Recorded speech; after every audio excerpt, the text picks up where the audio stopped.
হয়নি, এখনই হয়তো আবার ডাকাডাকি আরম্ভ করবে।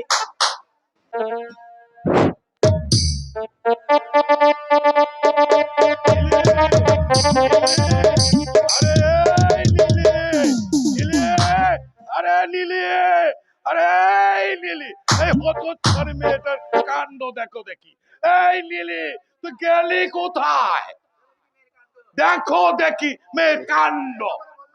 এত করে বললাম ঘর দোর গুলো একেবারে পরিষ্কার করে রাখ, এই সেই কথাটুকু মেয়ের কানেই গেল না। নীলা, এই নীলা। ডাকছো কেন বাবা? ডাকছি ডাকছি আমার শ্রাদ্ধ করতে। এই এতক্ষণ ছিলি কোথায় বলতো?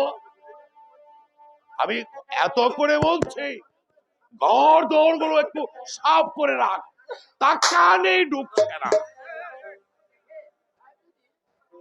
সাহেব যদি এসে দেখে এই ঘর আগোচাল রয়েছে। তুমি এমন ছটপট করছো কেন বাবা? নাকি আর কেউ চাকরি করে না?